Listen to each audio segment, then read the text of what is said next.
اے رب، تیرے اس جہان میں کس قدر بھیڑ ہے، اور تو نے اپنے ہر بندے کو ایک ہی پیالے کے جام سے مست رکھا ہوا ہے، یعنی ہر کوئی اپنی زندگی میں مست ہے۔ اے اللہ، تیری حکمت ہے کہ تو نے ایک کی نگاہ کو دوسرے کی نگاہ سے ملایا ہے، لیکن کسی کے دل سے اور کسی کی جان کو کسی کی جان سے نہیں ملایا۔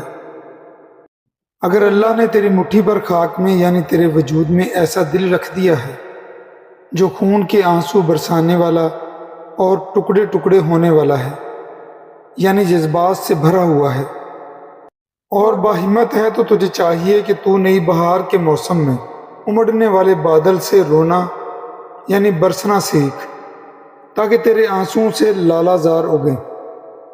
زندگی لمحہ بلمحہ نئے نئے نقش تیار کرتی ہے، کیونکہ زندگی کو ایک ہی طرح کی صورتحال سے سکون نہیں ملتا۔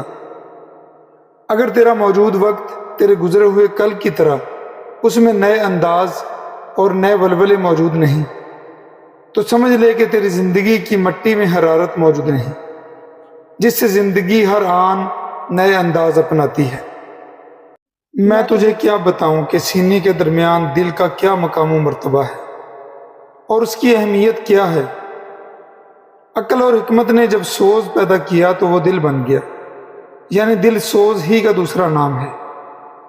دل تو اسی تپش کے ذوق کی وجہ سے دل ہے۔ اگر کبھی ایک پل کے لیے بھی سوز سے محروم ہو جائے تو دل دل نہیں رہتا، مٹی بن جاتا ہے۔ ستاروں کو پوجنے والوں کی عبادت گاہ، مسلمانوں کی مساجد، بتوں کو پوجنے والوں کے بت خانے اور دیگر عبادت کی جگہیں بنائی گئیں۔ تو نے مٹی سے عبادت گاہیں بنانے کے علاوہ کچھ پیدا نہ کیا، یہاں تک کہ تجھ سے ایک ایسا دل پیدا نہ ہو سکا۔ مراد یہ کہ تو اپنے دل کو اللہ تعالیٰ کے عشق میں اور اس کی رضا کے مطابق ڈھالنے میں ناکام رہا، اور غیر اللہ کے حکم کا غلام بنا رہا، اور اپنے اصل سے غافل رہا۔